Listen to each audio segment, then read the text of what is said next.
Here we're going to look at Maimonides, Spinoza, and us toward an intellectually vibrant Judaism. Maimonides, of course, 12th century, one of the greatest Jewish philosopher in our history, the classic Jewish thinker who strove to reconcile Judaism and philosophy and science. And Baruch Spinoza, where the issue of his ban and his cherem is still very alive, 17th century Amsterdam, is the classic Jewish heretic who revolutionized modern rationalistic philosophy and did much to undermine traditional Jewish beliefs, religious beliefs. By drawing on the teachings of both of these intellectual giants, we can seek a traditional Judaism that is vibrant, intellectually challenging, and meaningful. We're here with our friend and great scholar, Rabbi Marc D. Angel, who is the founder and director of the Institute for Jewish Ideas and Ideals, and Rabbi Emeritus of the historic Spanish and Portuguese Synagogue in New York City, where he's calling in from today. He is the author and editor of nearly 40 books, including Maimonides, Spinoza, and Us, published by Jewish Lights in 2009. Friends, we're glad you're here. Rabbi Angel, welcome. Thank you very much, Rabbi Yanklowitz, and good to meet all of you. And we have to pray for peace in the world. I'm living at a very difficult time. As the Rabbi mentioned before, we're at the time of war in the Ukraine, dealing with COVID, all kinds of problems. But today we're going to focus on a problem that we face as Jews, as thinking Jews. We represent a tradition that goes back thousands of years.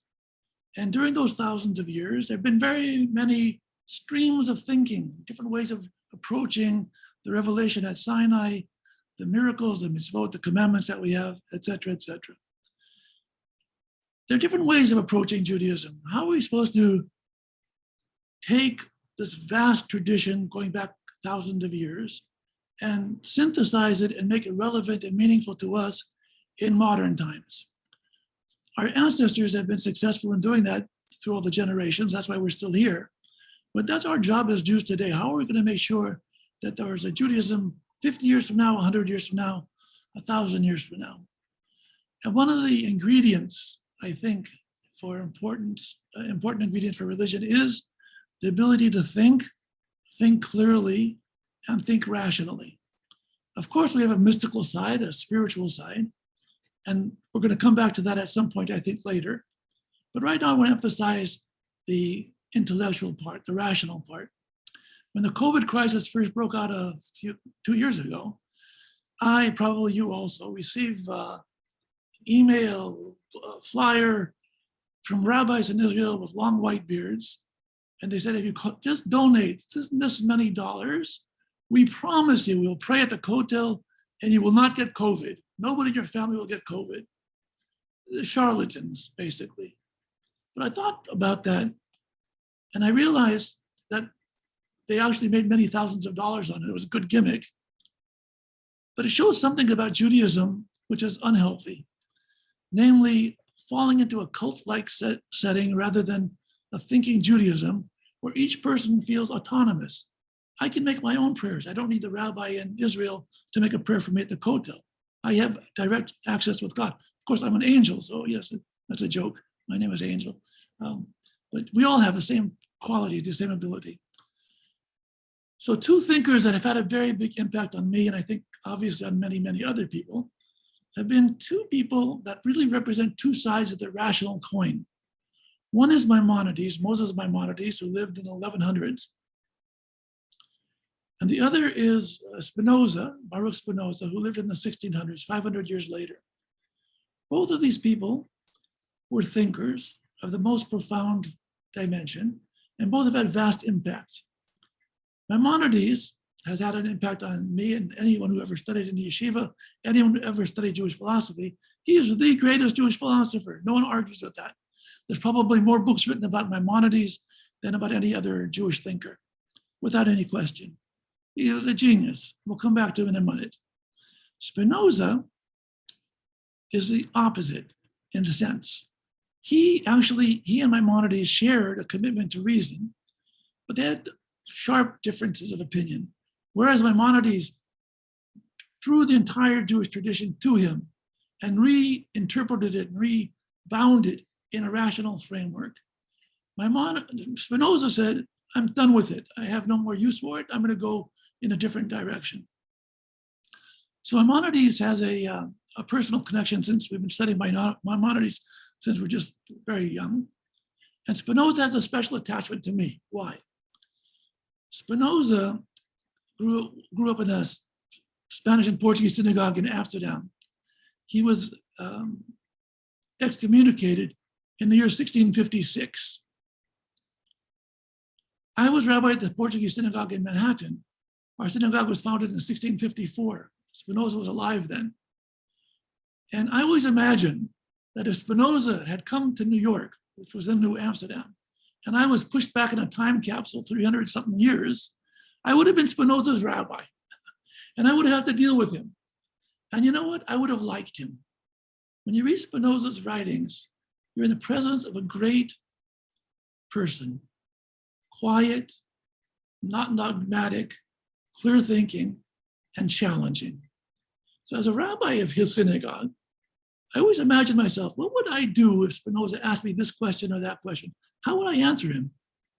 So most of the time I say, I'll go back to Maimonides. But here's a funny thing. Spinoza knew Maimonides at least as well as I do. He studied it very carefully. Spinoza studied Tanakh, he knew the Bible, he knew Talmudic stuff. He was not an ignorant person. He was quite knowledgeable in Jewish things. He wrote a Hebrew grammar. People often don't realize that. So he was a person of great seriousness who took the tradition and just threw it out. Some years ago, one of my late friends and mentors was Rabbi David Hartman. David Hartman wrote a book called Maimonides, Torah, and the Philosophic Quest. And his concern was to exposit on the teachings of Maimonides and how that would be relevant to us who are basically philosophers, people who were searching for truth with a capital T. And David Hartman says there are really 4 ways to deal with religion. Judaism, we're talking about Judaism in particular. One he calls the way of insulation. What does that mean? Well, like a Hasidic sect or a yeshiva sect. I'm going to close the outside world out. Outside world has ideas I can't deal with. Too challenging. Philosophy, science, anthropology, it's too much for me. It's going to confuse me. It's going to confuse my children. I want to live in a spiritual bubble. I will live in my own neighborhood. I will have my own friends. I will not read books that are not supposed to be read. I won't watch TV. I won't go to Zoom. I won't go to internet. I simply want to stay within my own confines. The way of insulation is very popular these days, because more generally speaking, the Haredi or the ultra right-wing Orthodox tends to be in this spirit. In other words, we don't want secular education. It gets in our way. It confuses our children. If our goal in life is to produce children and grandchildren who will be Jewish, the best thing to do is to put them in a hothouse. Take away any challenges. Take away confusion. Let them just learn Torah. Let them learn from our teachers, our rabbis, and that's it. Close the doors on anything else. And that works for many people. Obviously, there are hundreds of thousands of people who choose the way of insulation, and God bless them. That's their choice. And if they're happy with it, let them live and be well. But I'm not happy with it, and I think those of you who are listening here aren't happy with it. And many, many Jews, most Jews, they have brains. They want to think. They don't want to be restricted to an authoritarian, obscurantist setting. God gave us all brains, and God gave us a sense of reason, and he doesn't want us to just be in a sect.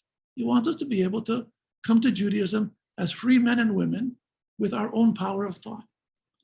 But the way of insulation is one way of dealing with coping with religion in a hostile or viewed as a hostile society, an intellectually hostile society. The best way to do is just shut the society out. Try as much as possible to insulate ourselves and our children. There's a second way, says David Hartman. He calls it the way of dualism. What's the way of dualism? I'll give an example. When I was at Yeshiva University as a student, going back many years, I had a professor of English literature who was also a rabbi. And in our class in English literature, he said, I don't want to hear one Hebrew word out of you. I don't want to hear one Yiddishism out of you. Even though I'm Sephardic, I don't know Yiddish too much. I want only, as though you're non-Jews in a secular college. In the morning, this same teacher studied Talmud, he studied Rambam, he studied all the holy books. And in the morning, he said, I'm a rabbi. But when I teach literature, I'm a literary person. It has nothing to do with being a rabbi. In other words, we compartmentalize. We're two people. When we think in the Jewish context, we're Jews. We're religious Jews. And when we think as a scientist or as a literary person or as a professor or as a businessman, we put all of the Jewish knowledge aside and we become the next persona. That's the way of dualism. We live split personalities. And some people are able to do that. I'm not. I suppose most people are not. Why lie to ourselves? Our Judaism and our secular lives are intertwined, and we're not two different people. We're one person. And therefore, we want to live a harmonious, holistic life. We don't want to have this kind of separation. So although it works apparently for my teacher of literature, it won't work for me. It won't work for a great many people. And then says David Hartman, there's a third way, the way of rejection. Rejection means I look at the tradition and there are things in it that just don't seem rational, doesn't seem reasonable. Did God come down from the Sinai and speak to our people at Sinai? Is it possible for God to speak to human beings? Is it possible for prophets really to speak to God and get messages to God? Does God really care if I eat ham and eggs or not? Does God care if I turn the light on Shabbat? Doesn't God have more important things to do than worry about me doing mitzvot?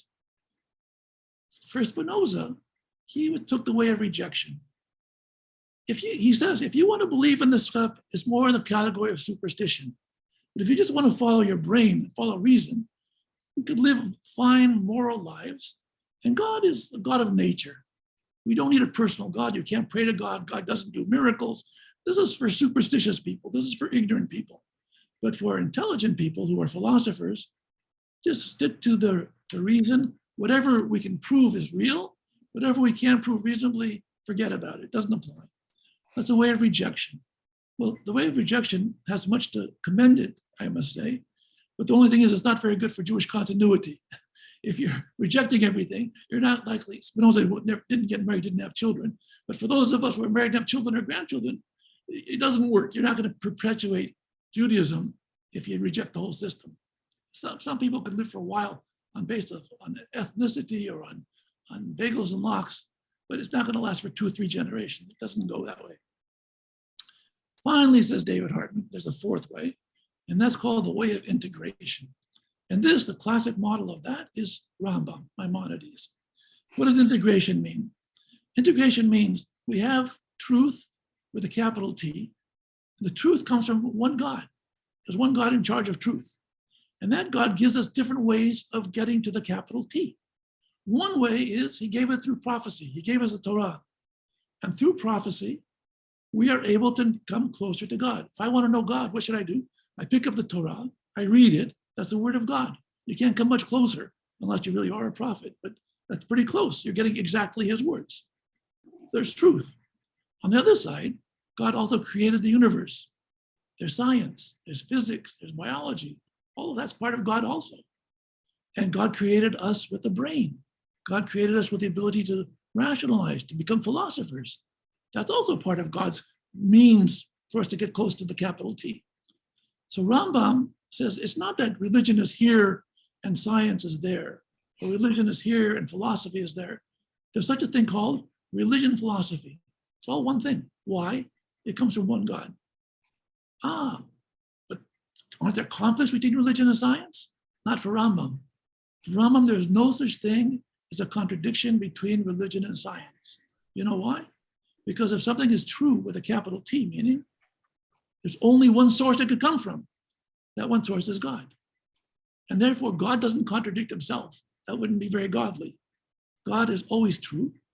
And if God says something in the Torah and God says something else through science, they cannot contradict each other. Well, that's all very, very nice and wonderful explanation. The only problem we have with it is if we look at the Torah itself, it is not read as a book of philosophy. Quite the contrary. If you look at the Torah, it seems very unphilosophical. No offense to the Torah. For example, Rambam took it for granted, based on philosophy, that God is all perfection. All perfection means God is one, only one God. There's not 10 gods, there's not 2 gods. God is incorporeal. God has no body. God doesn't have arms. God doesn't have legs. God has no emotions.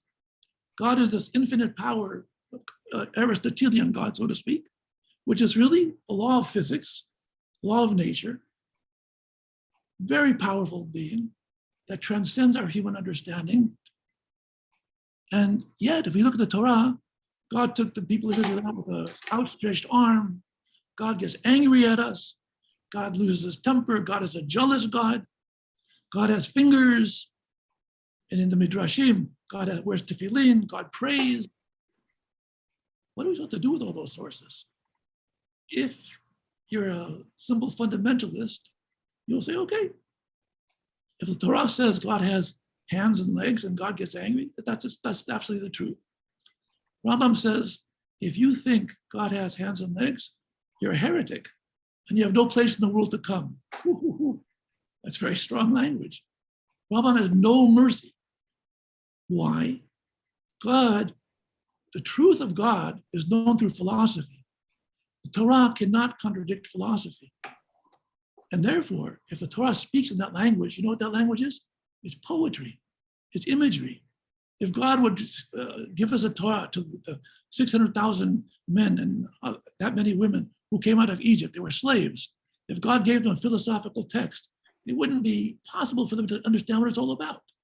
So, Dibra Torah K'Shon B'nei Adam. God gave us the Torah in the language of human beings. It's a poetic work, and you have to be able to read it with a certain amount of sophistication. The same thing applies to our rabbis. If you look at the Midrashim, the different rabbinic explanations, interpretations of the Torah and stories, you'll find many things which are very, very problematic from a rational point of view. They're not rational at all. They give, first of all, in science, they make many mistakes. Now that we know their mistakes are mistakes. Rambam himself believed in Ptolemaic astronomy, which is now seems to be proven not to be not true. But our rabbis gave us wrong information on science, wrong information on medicine, and even when they spoke about God, they often spoke about God in ways which we would find problematic. Namely, God is like a person. God's like a big Superman who also has emotions and has arms and legs and speaks to us, and it's just like a big pal. And Rambam says that can't be true. So Rambam says there are 3 kinds of people. One kind of person looks at the words of the rabbis and they say, these words are so crazy, but if the rabbi said it, they're true. And I accept them literally, whatever they say is absolutely true. Our sages make no mistakes. They're almost infallible. And believe it or not, there are people today who have that point of view. If our rabbi said it, they'll defend it. No matter if it's true or false, they'll defend it. That's category number 1. Category number 2 are people who say, well, since a rabbi said things which don't make sense, everything they said is nonsense. These are just ordinary people without any superhuman abilities. And they were wrong on this, they're probably wrong on other things too. So they got rid of that's the way of rejection. We throw it all out. And the Rambam says there's a 3rd group. And that group is so small, it's hardly reasonable to call it a group. And these are the people who understand that when the words of our rabbis are spoken, they're spoken with great wisdom, but our rabbis often spoke in hyperbole, in imagery, in poetry, and you have to be able to read their words in that light. Maimonides had a great son, Abraham, son of Rambam, and he wrote a whole tract on how to interpret Midrashim. He followed his father's advice. He followed that spirit, and he explained how very, very often the texts of our rabbis need to be understood in a poetic way and not literal way. Our rabbis were not giving us history lessons. They weren't giving us scientific lessons. They were speaking as rabbis from the pulpit. You make up stories because you want to explain things to people. You do the best you can, but it's not to be pinned to the truth with a capital T. So these are the 4 categories that David Hartman specifies. And now we're going to try to just look at 2 of them, namely Spinoza, which is the way of rejection, and Maimonides, which is the way of integration. Now, I told you before that I'm very partial to Spinoza. I like him very much. I like him because he had the chutzpah, he had the guts to think things through clearly. And he insisted that we think clearly. But here's what's interesting. Spinoza was living in the middle of the 1600s. He was a person who was a Jew who was hated by Christians. He was a Jew who was hated by Jews. They expelled him. He had no money. He had no influential position. He was a person, he was a lens grinder. By all rights, Spinoza should have been a nobody. And nevertheless, rejected by all society, he revolutionized European thought. It's an amazing thing. His thought was so powerful and so frightening, not just the Jews, Christians were also afraid of him. The church was very much afraid of Spinoza because without yelling, without making marches, without doing any noise, just writing quietly. And he published very little during his lifetime. But he was able to impact way out of proportion what would have been expected from him. And this quiet, shy little guy was able to make all of us think more carefully about Torah. Because even though he rejected it, the grounds of his rejection, which we'll deal with in a moment, were pertinent. They can't be ignored. So one of the things that Spinoza did for Western civilization was, he said, everyone has a right to give their opinion. Opinion could be right or could be wrong, we can reject it. If we could prove it right or prove it wrong. But no one has a right to suppress freedom of speech. Spinoza was probably the first very powerful thinker that impacted on Western civilization, and that governments exist in order to enhance our freedom, not to oppress us. For Spinoza, he thought being a martyr, being forced into if the church forced you to believe something, or the synagogue forced you to believe something, that's immoral. The state's responsibility is to let people say what's on their minds. And if it's true, accept it. And if it's not true, then prove it's not true. But to oppress by means of political pressure, or by shaming, or by excommunicating, this is something totally unacceptable. Now, let's see what the two Maimonides and Spinoza have in common. They had faith and reason. Now, Rambam, in his various writings, his most famous writing on reason is in his Guide for the Perplexed, his Moreh Nevuchim, his book of philosophy. He explained clearly that he insists that we try to find reasons for every mitzvah. Whatever God told us is there for a reason. Some people think, to be religious, if God commanded me to stand on my head for 3 hours a day, that I would do it, even though it's insane, even though it's irrational. Rambam thought that's not religion, that's superstition. Religion is if God tells us to do something and we believe God has, quotation marks, intelligence, then whatever God told us to do is for a reason. It's not just for fun, to make us struggle. No. So therefore, Rambam said every mitzvah has a reason. And he goes in the Moreh Nevuchim at great length to explain even things that we think are not reasonable or have no foundation. Rambam tries to find some reason for it within logic. And even if he's not successful in all of his explanations, you can be sure that if he doesn't have the right answer, eventually the right answer will be found if we only use our brain and think hard enough about it and philosophize enough about it properly. So Maimonides accepted the same principle that Spinoza accepted 500 years later, that everything has to be measured on our reason. So if the Torah gives sentences or words that don't make sense, we reinterpret the Torah. We don't say science is wrong. We say the Torah is speaking in different languages, a different way of using language. The Rambam's basic point was science, once something is proven, it's proven. A while ago, I write a column every other week for the Jewish press in New York. And there was they asked 4 or 5 rabbis some questions. And one of the questions was about astronomy. Does the earth go around the sun? Does the sun go around the earth? It's a kind of crazy question in this day and age. So I answered, of course, Rambam was a scientist. And even though Rambam worked on the basis of a Ptolemaic science, astronomy, if he were alive today, he would realize that we've learned more and we follow current science. We don't follow medieval science if we have better science now. None of the other rabbis said that.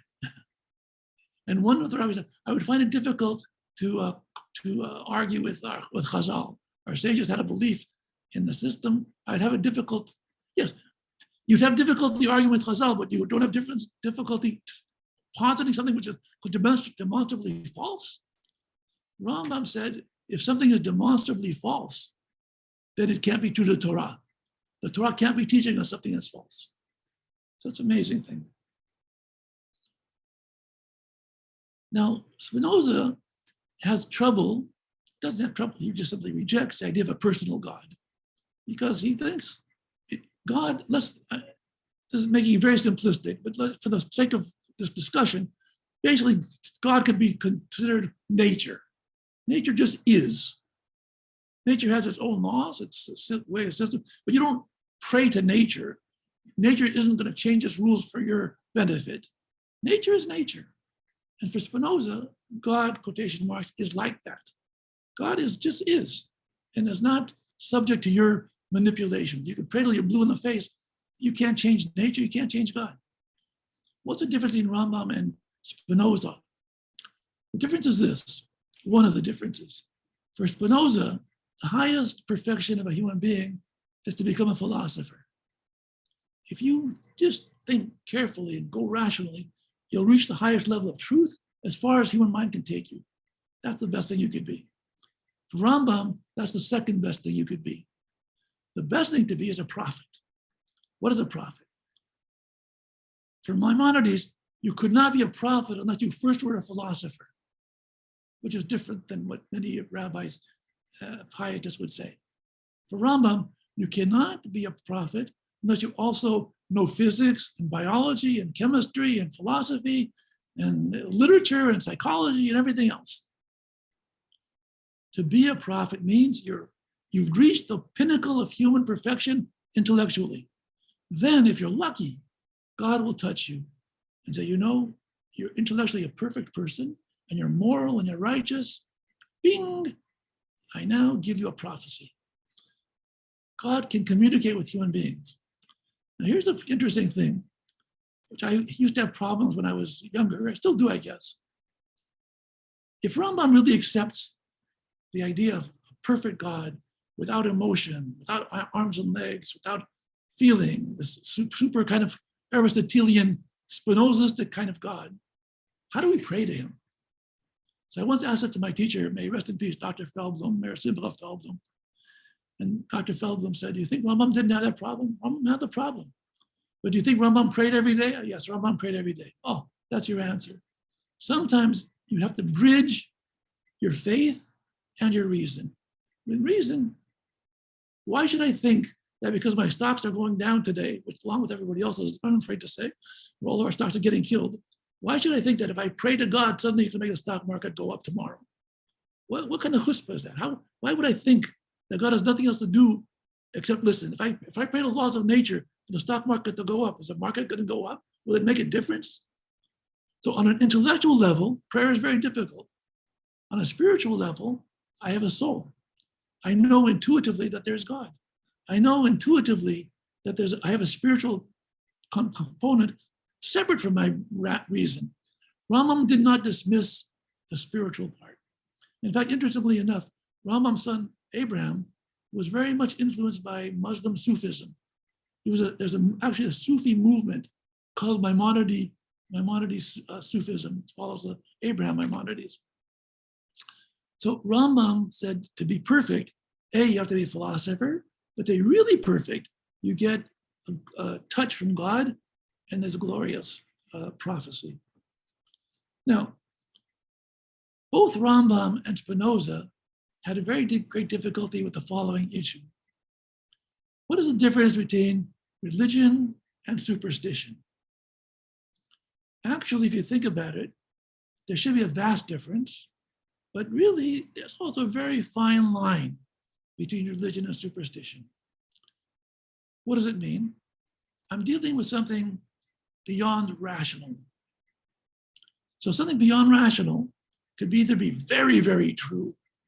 I'm touching God, something very, very true, or it could be something very, very false. I don't have a way to verify it. If I could put something in a laboratory If I could put something through a philosophical grinder of my brain, I could come to a truth, I could come to reality. I have a geometrical problem, I have a mathematical problem. Either it's right or it's wrong. I can figure it out. But when you come to religion, our God is one. God, we could pray to God. God does miracles. Those things are beyond pure reason, beyond pure philosophy. So Spinoza, in fact, he wrote this, it's called a theological political treatise. And he opens it by saying, the masses of people, they don't really have religion.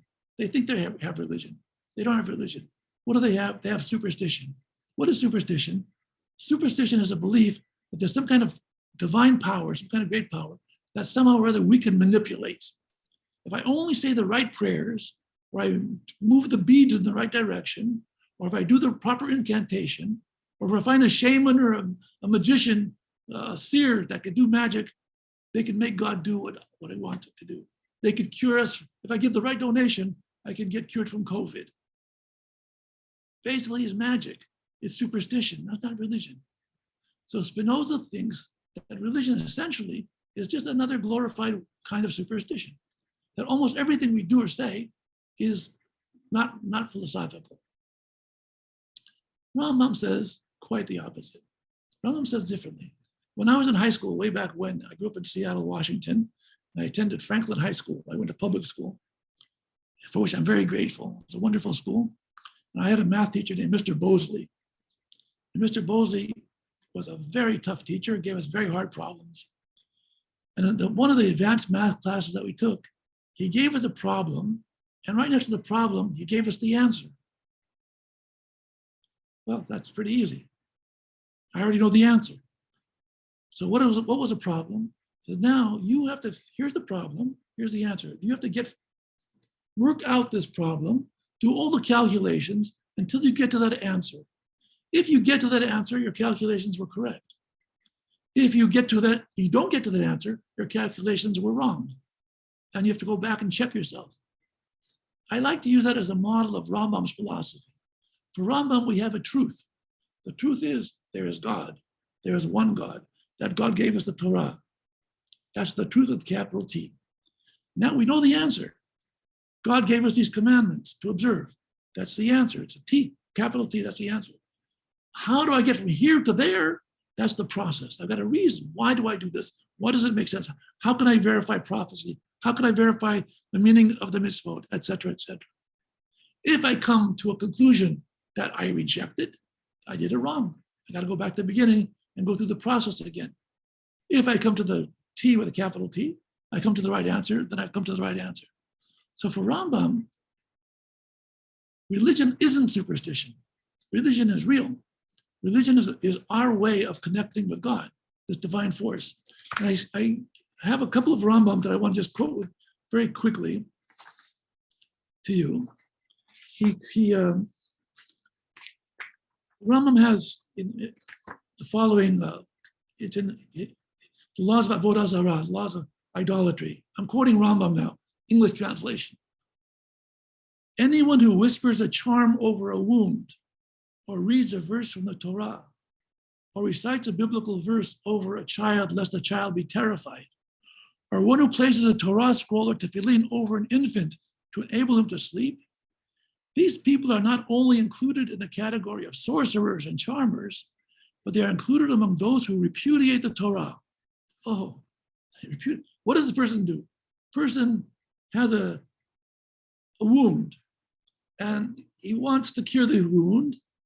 So he says the biblical verse. He says, I quote a verse from the Bible, and based on this verse, I want the wound to be cured. Or I have a baby who's making noise, crying, so I put a tefillin, or I put a Mezuzah in the crib, and that the child should shut up and be quiet to get a good night's sleep.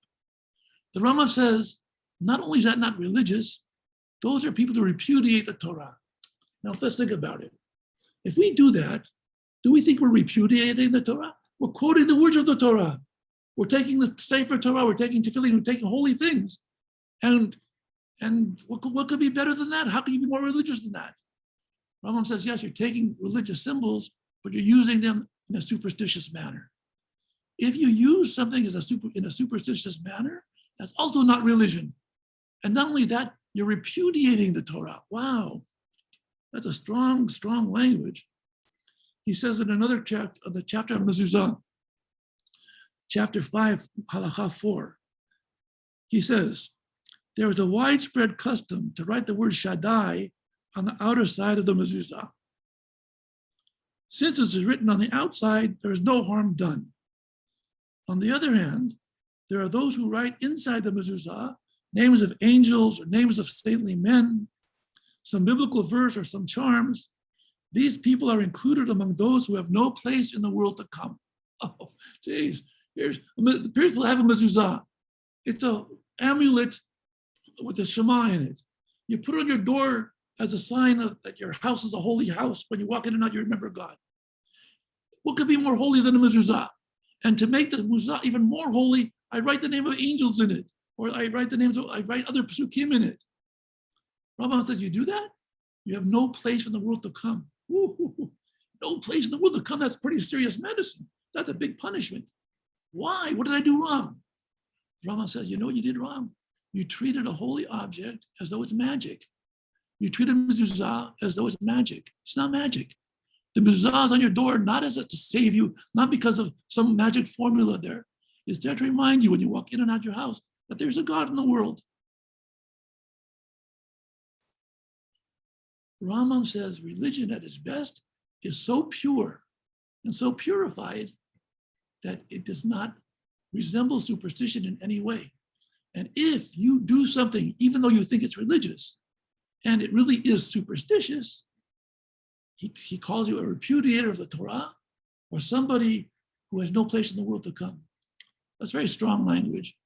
So I find it troubling today that many people, I guess it depends on which circles you're in and what emails you get, what websites you check, but there are people who have, someone is sick. So they say, we're gonna have a Tehillim reading for someone who's sick. We're going to read Psalms for this person's good health. Now, the Rambam doesn't rule that out, but let's see what it says.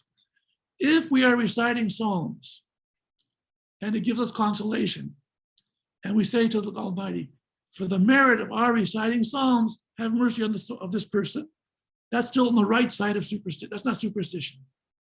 But if I say I'm going to read these Psalms, if I read the Psalms 6 times over, and I manipulate the letters this way and that way, that's going to bring a cure. That's superstition, right? So it's when I make my prayer for someone to be healthy, that's fine. I'm allowed to pray to God. God could listen or not listen. That's God's business. But I have a right and a privilege to pray to God. How do I know I have the right and privilege to pray to God? Rambam will answer very quickly. Look in the Torah. Look at our prophets. People prayed, and God responded to the prayer. It means is a legitimate form of religious expression. So praying in itself is fine, but praying on the assumption that I can manipulate God, if I only give so much money to charity, then God will do X, Y, and Z. Or if I only put a red ribbon around my wrist, or if I only have an amulet that's been prayed by a certain rabbi or a certain Kabbalist, then I'm going to be saved. This already from Rambam is the wrong side of religion. That's not religion, that's superstition. We come to the question of the oral Torah. Our tradition is based on not only the written Torah and the prophets, the Tanakh, as we call the Bible, there's also the tradition of our rabbis. And much of what we do today isn't recorded literally the way we do it in the Bible. Much as the halakha that we call halakha is really derived through the Talmud and through the codes of Jewish law. So much of our religion depends on the authority of the rabbis. Rambam believed that our sages were brilliant, thoughtful, creative philosophers. And when they developed the halakha and they developed their interpretations, they did all of it with great wisdom. However, it requires equally great wisdom to interpret it. Sometimes they spoke one way, and sometimes they spoke in parables or riddles or exaggerations. Sometimes they said things that were based on the best knowledge they had for their time, and which are no longer relevant when we have new information. And sometimes they spoke with quotation marks, eternal truths. So it requires a great deal of sophistication to be able to read and understand the words of our sages. For Spinoza, he says, I'm talking for Spinoza now, I don't like authority at all. Authority doesn't make something true or false. If 1,000 people say something is true and only I say it's false, I still stick with myself because those 1,000 people could be misguided. And you know what? Rambam also agreed with that principle, by the way. Rambam said, truth is not determined by votes. You don't count bonnets and say this, the more votes make something truer. It's not so. It may be that only one person has the truth and 1,000 people are wrong. But Spinoza didn't have that ultimate faith in the rabbis that Rambam had.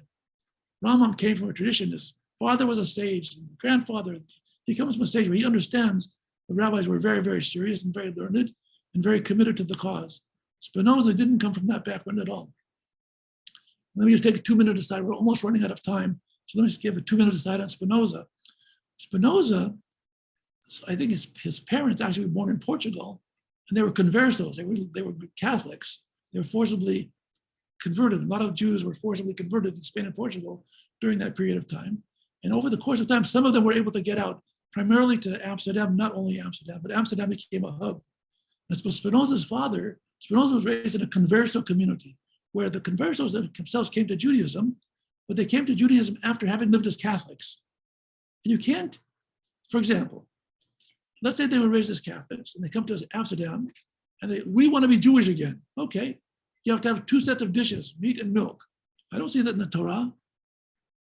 On Yom Kippur, you have to fast. It doesn't say you have to fast. It says you have to oppress yourself. It doesn't say nui. It doesn't say fasting. 9 times out of 90% of the stuff that we do, you can't get literally out of the Torah. Most of those things come out of rabbinic interpretation or tradition going back.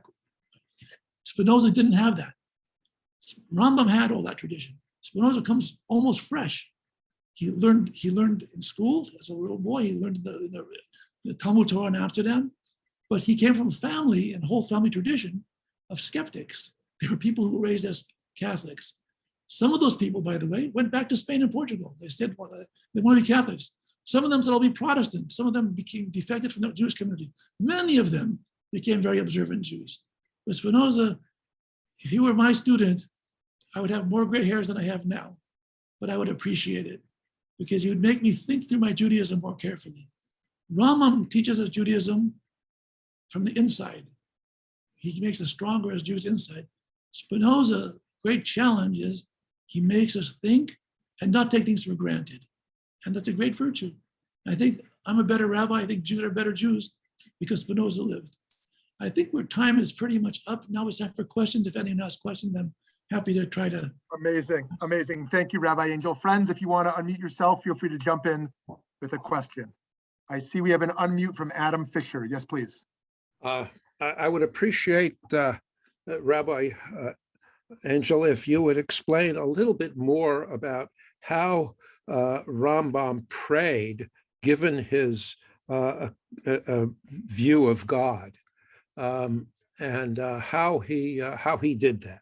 There was a wonderful professor, Marvin Fox, who's at Brandeis for many years. He was a friend of mine, so passed away some years ago. And he wrote a number of things about Rambam. And one of the things he dealt with was exactly your question. How could Rambam, so to speak, compartmentalize? As a philosopher, he envisioned as God really basically an Aristotelian God. As a Jew praying, as a rabbi praying, he prayed with emotion and total belief. Marvin Fox suggests that Rambam never spells out how he was able to do that, but it's kind of magic. And I'll give you personally. I have the same dilemma. I think any thinking Jew has the same dilemma as the Rambam had, as that you're pointing out. On one hand, we have a very sophisticated idea about God. On the other hand, we feel emotionally we could pray. And we see in the Torah that Abraham prayed and Moses prayed and all kinds of people were praying. So we actually live and we have to integrate. The way of integration means I have to harmonize my intellect with the emotional side of who I am. I also have a brain, but I also have a soul. And there's no formula that makes it happen, but when it happens, it happens. Falling in love. You can write a principle, how to fall in love. A textbook won't get you there. When you fall in love, you know you're in love. So I think that's what happens. Actually, Arthur Green talks about that God is a personal name, Yud He Vav He, for God, and that because we can approach God in that sense in a personal way, given that we have God's name, even though it's not pronounced, but that when we step back from that, we understand that we were engaged in a series of metaphors, and that from a rational point of view, from an emotional point of view, we were deeply involved in prayer. Very well said. I couldn't say better myself. Thank you. Thank you so much. Okay, who wants to jump in next here? This is Shira. Yes, hi, Shira. And then I see someone with the name iPad Meadow is going to go next. Yes, go ahead, he can Shira. go if he needs. Oh, okay. That's okay, Shira, please go. So first of all, thank you. I've never heard a very good explanation about Rambam's point of view as I heard today. Thank you. It cleared so many things. So thank you for that. And I wanted to say that you said that Rambam always went back to, he rationalized everything, but he always found an answer to go back to God, to the truth, right? To the big T. While Spinoza moved away from it. So Rambam lived in times where religion was the center of the existence. So my question is, do you think, or is there any other philosopher that are similar to Rambam nowadays? Because Spinoza lived in times where secularism kind of took over the world, right? So the center was the human being and not religion. So I'm kind of confused, a little bit confused with my question, but it's like comparing two people who lived in different times and in different way of existence. So it seems like Rambam would have moved always towards God, because that's what everybody else did. Christianity, Muslims, you know what I mean? Muslim didn't exist back then. I hear what you're saying, but even in Maimonides' time, even Rambam's time, there were people who were very strongly questioning Judaism and other religions as well. So, for example, he wrote the Guide for Perplexed to one of his students who was perplexed. He wanted to, they didn't know whether they should continue with the faith or not continue with the faith. They had too many questions. So it wasn't as if people were so ignorant and they all just had blind faith. There was also a time of intellectual ferment and religious ferment. Spinoza was still living at a time in the 1600s where the world by and large was still religious. The Christian world was still very strong. The church was still very powerful. How about today, when religion is very much on the defensive in most places, and where it's on the offensive, it's very offensive, I should say. The religion today has become very militant rather than very spiritual in many ways. Okay, that's a generalization. I apologize. But I think it's hard. I don't think you could have a philosopher today like Maimonides or like Spinoza, because we're in a different era. But you could have thinkers today, and every one of us could be a thinker, that integrates their ideas and homogenizes them and goes to the next level. In other words, what we really need, in my humble opinion, is a philosopher who not only specifies the rational part of Judaism, as Maimonides does very, very well, but who also equally takes into the more spiritual, emotional, Kabbalistic part of Judaism as well. When I say Kabbalistic, I don't mean the superstitious Kabbalah. I mean Kabbalah at its essence, the spirituality at its essence. So there's still plenty of room for us to advance in our religious thinking. It's just, I don't know who's doing it yet. That's Rabbi Yanklowitz's job. Great. Just before we go to iPad Meadow and our friend Barbara, and then I see Jim Salander's got a hand up. Our good friend AJ Frost writes in the chat, what does it say about Jewish philosophy that both Rambam and Spinoza had day jobs, doctor and lens maker? Would you say that the most effective and convincing Jewish philosophies come from a sort of lived inexperience versus those who simply study texts? I love that question. That's the best question of the day. I love it. My humble opinion is that has a lot to do with reality. In other words, if you're living in an ivory tower and you're in an academic world and you're just or in the Beit Midrash all the time, you have great ideas, but they're not tested by reality. They're ideas that are living in a hothouse. I think, let me go back to myself and many of my contemporaries. When we grew up in the olden days, there weren't that many yeshiva high schools around. So we went to public school, and I'm grateful. I have a master's degree in English literature from City College, besides my rabbinic degree. And I'm grateful to it because it opened my mind. And I think the best rabbis, I hope Rabbi Emeritus, you also have a good secular education. The best rabbis really are those who have had to test their religion in the real, the real world. It's not isolated, insulated religion. It's how do I function as a thinking religious Jew, even though I had to go to school with people who were not Jewish and not religious, even though I studied literature and science and whatever else that everyone else has to study. I think Rambam and Spinoza, because of their world experience, I think that did give them a little edge. I don't want to press the point, but I think it gave them an edge. Thank you for raising that question. Great. Okay, iPad Meadow, if you want to jump in. You're on mute still. Okay, while she's trying to unmute, let's go to Barbara. Okay. First of all, Rabbi Angel, thank you very much. You opened some wonderful doors. And Shmuley, you've always heard me say this, and I'll say it again. The real purpose to me for following Judaism and the appreciation I have for Judaism is that there are so many brilliant people that have so many diverse opinions about what Judaism is, that I boiled it all down into one little thing. However we pray, however we believe, however we behave, it all ends up being the purpose is tikkun olam. Wonderful. Okay, I'm a psychologist, and I wonder what you think the Rambam or Spinoza would have to say about the works of Freud and the unconscious. I don't think they would have envisioned it. They'd have to, it would be very difficult to guess what they would do. In their world that they lived in. That's what I wonder. And because most scholars did not live in the modern world, then would you say that philosophical Judaism has much to learn? I think that all of us have much to learn. So I like to look at Judaism as a process. It's not a thing. It's not in a box.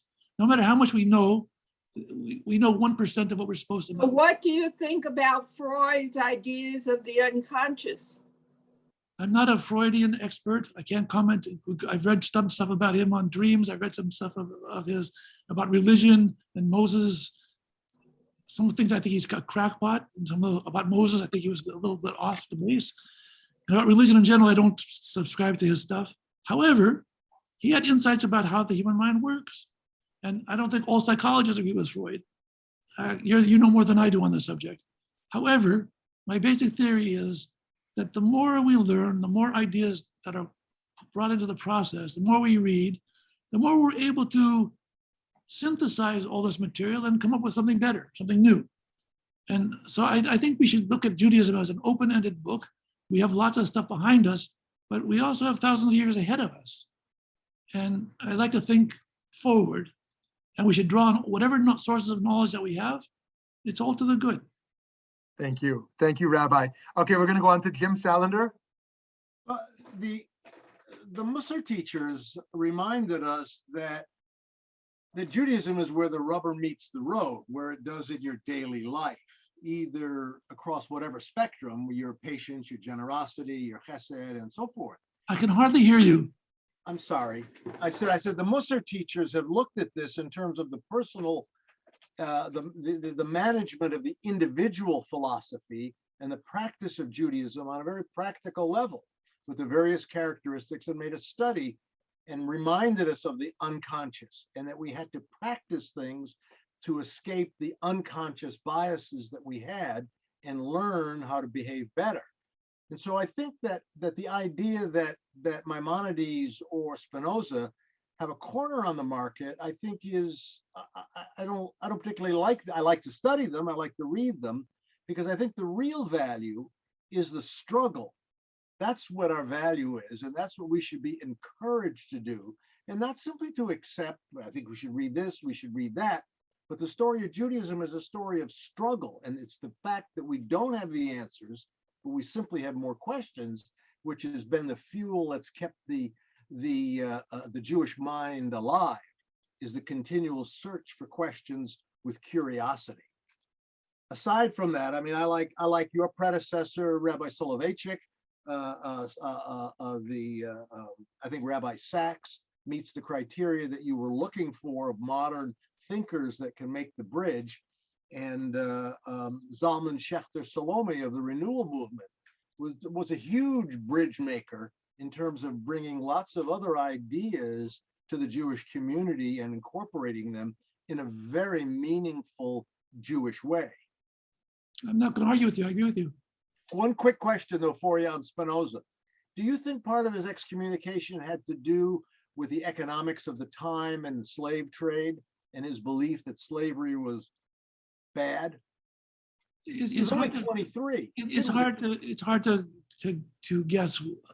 There's so many theories about why he was excommunicated. My humble opinion is that, forgetting all the externals about the economics and they were afraid of the church, whatever it is, in point of fact, Spinoza didn't believe in the Jewish tradition. He rejected it. And the rabbis in Amsterdam and the members of the board there, they read this, here's a guy who just doesn't believe in this, is going to cause trouble in our community. This is a troublemaker. Even though he's very quiet and shy, he's going to cause a lot of dissension here. We're better off throwing him out. And I think that's what they decided. Whether that was right or wrong, you know, it's easy to judge from the vantage point of hundreds of years later. He's only 23 when he gets excommunicated. What can I tell you? You know, that's what happened. That's his history. It's not subject to change. It happened. If we were there, would we have voted for the excommunication? Based on our knowledge, we wouldn't have voted for it. But we weren't there. Rabbi Angel, I'm going to take the privilege of the last question here, and picking up on Spinoza and the ban a little bit. We can look at the intersection of cherem, of a ban, and cancel culture. So historically, the differences are obvious. A cherem is done by the rabbinic establishment. A cancel culture is done by a popular culture uprising, social media, and the like. And then one of the real main differences, however, is in a nidui, a person is banned for a week, or a self-banned or banned by the establishment. In a cherem, it's ended eventually, is the idea at least, after a few years. But cancel culture doesn't have a mechanism to kind of uncancel. So I wonder, like, is there something to learn from our history of excommunication that's positive in regards to how, or do you think it's only negative in regards to how we think of this cancel process today? I think by the way, I think that it wasn't the rabbis who excommunicated Spinoza alone. Right. It was the board of the synagogue. The Maimonides did the expulsion. If they didn't expel him, he wouldn't have come to synagogue anyway. He would have expelled himself. He didn't belong there. He was intellectual. He had enough intellectual integrity to know this isn't where I belong anymore. And he would have just not gone there. They could have saved themselves a lot of trouble and a lot of historical anguish by not excommunicating him. Say, hey, you're welcome to come to synagogue, but he wouldn't have come anyway. He was done. So I don't know. It's very hard to extrapolate from then to cancel culture today.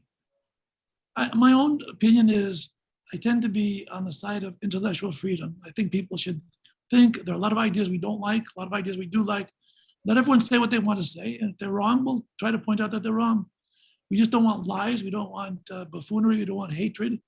But if people are giving rational, sensible arguments, we should pay attention. Thank you so much, Rabbi Dr. Marc Angel, and thank you all for joining us. We hope you'll keep learning with us almost every day here at Valley Bay Midrash. Have a great day.